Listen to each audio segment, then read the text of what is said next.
Illuminati merujuk kepada pertubuhan rahsia yang ditubuhkan pada 1 Mei 1776 dan pada era ini, Illuminati dipercayai mengendalikan urusan dunia melalui kerajaan atau franchise syarikat pada zaman ini. Kemudian, sejak Illuminati bergabung dengan Freemasonry, Illuminati menjadi semakin kuat dan telah berkembang sehingga hari ini ke banyak negara termasuklah Malaysia.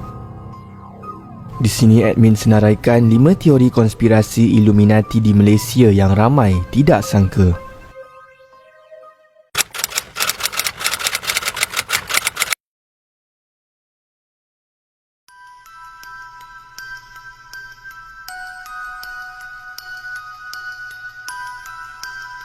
Nombor 5. Menara Obelisk di Putrajaya.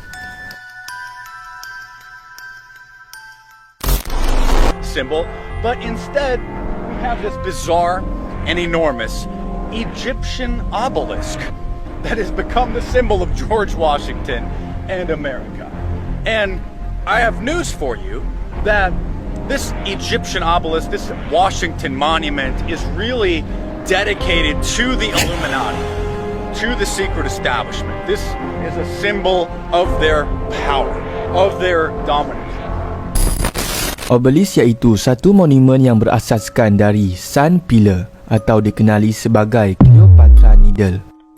Nama obelisk berasal dari Greek dan ia bermula daripada tamadun Mesir purba, iaitu semasa zaman Firaun yang dibina untuk melambangkan Tuhan Matahari iaitu Ra. Mereka percaya Ra wujud bersama obelisk dan ia melambangkan penyembahan kepada setan dan dilaknat di dalam Islam. Ada yang berpendapat bahawa sebenarnya obelisk adalah tiang syaitan, di mana setan-setan ini dipuja sebagai tanda kepada sistem Freemason.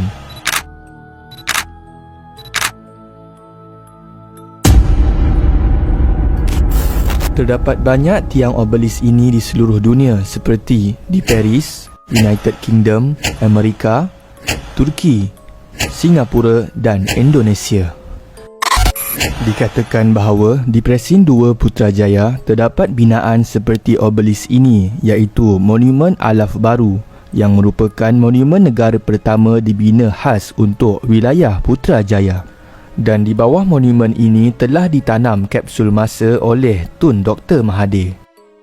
Menurut petikan daripada laman web Malaysia Travel Guide, ini merupakan versi Malaysia sendiri daripada monumen di Washington DC dan merupakan monumen nasional Putrajaya. Monumen milenium ini adalah obelisk dibuat daripada besi yang berdiri dengan ketinggian 68 meter.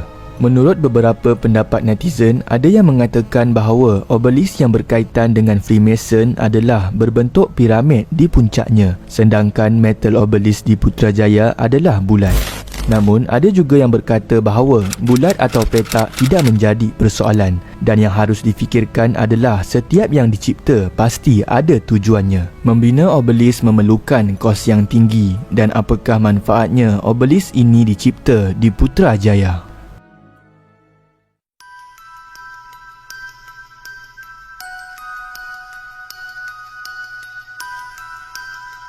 Nombor 4. Mata Dajjal PICC dan Mid Valley.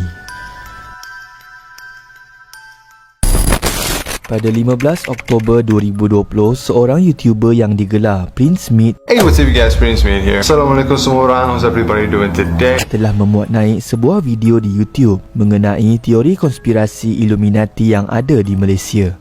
Dalam video tersebut, dia telah membuka mata penonton dengan menunjukkan simbol-simbol Illuminati yang ada di Pusat Konvensyen Antarabangsa Putrajaya dan di Mid Valley Mega Mall yang merupakan lokasi yang sering dikunjungi ramai. And if you guys say, oh no, itu memang macam tu, how can you buat macam tu, you guys? Akan kekal menjadi sebuah negara demokrasi yang merdeka dan yang berdaulat. Jika anda tidak tahu, PICC merupakan tempat bermesyuarat dan konvensyen utama di Malaysia. Dari sudut pandangan bawah, mungkin ramai yang tidak sedar tentang perkara ini. Namun jika dilihat dari sudut pandangan atas,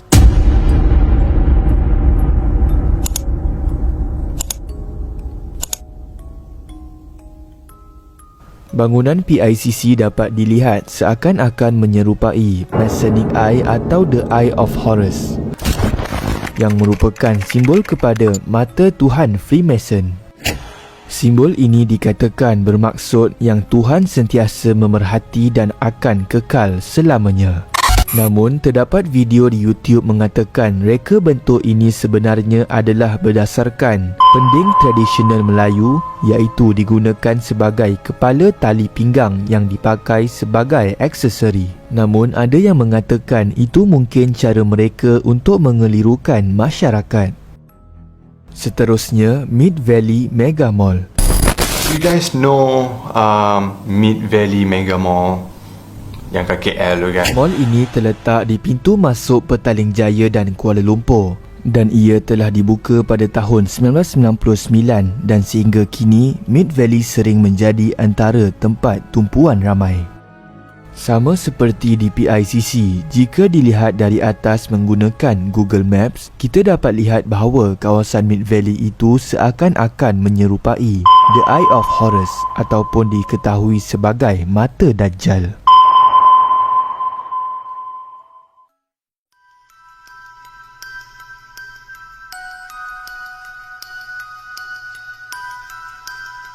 Nombor 3, KLCC.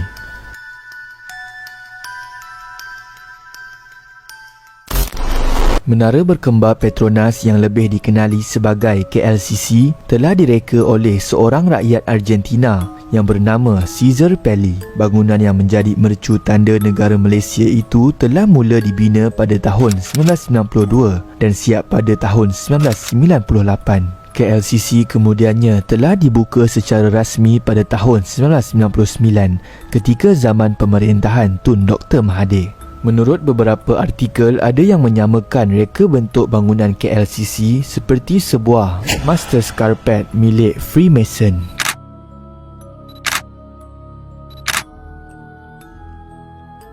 Selain itu, dikatakan bahawa kaki yang mendokong jambatan KLCC juga menyerupai logo Freemason dan mempunyai bentuk yang runcing di bahagian bawah dan dicantum dengan satu bulatan di tengah. Ada yang mengatakan bahawa simbol Freemason dengan sengaja telah diletakkan di negara kita supaya kita membangga-banggakan keagungan menara tersebut. Namun ada juga berpendapat bahawa reka bentuk itu hanyalah kebetulan sahaja dan reka bentuk itu bertujuan untuk mengukuhkan binaan bangunan tersebut.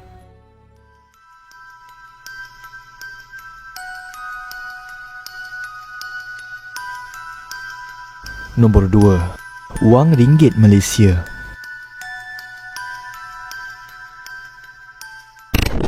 Terdapat beberapa konspirasi berkaitan dengan duit ringgit Malaysia yang berkait dengan agenda Yahudi. Antaranya ialah pada tahun 2016, seorang lelaki bernama Neil Armstein telah mendakwa bahawa terdapat mesej tersembunyi atau unsur-unsur Freemason dan pemujaan syaitan di dalam duit kertas RM1 dan RM5.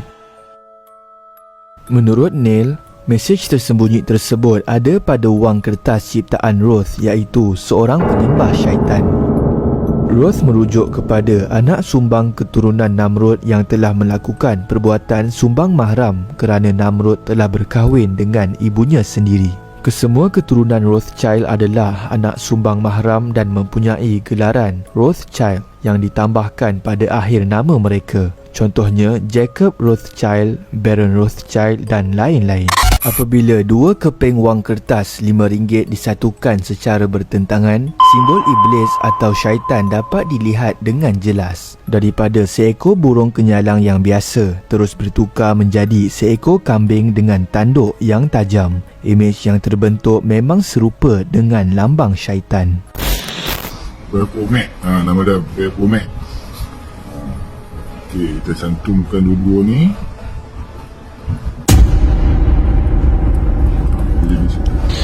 Selain itu, pada wang RM10 ada yang mengatakan bahawa gambar seekor kijang atau logo Bank Negara Malaysia ini memberi maksud yang pelik. Hal ini kerana seekor haiwan kijang adalah berekor pendek dan bukanlah berekor panjang seperti logo tersebut, dan dikatakan gambar itu adalah seekor anjing dan bukanlah kijang.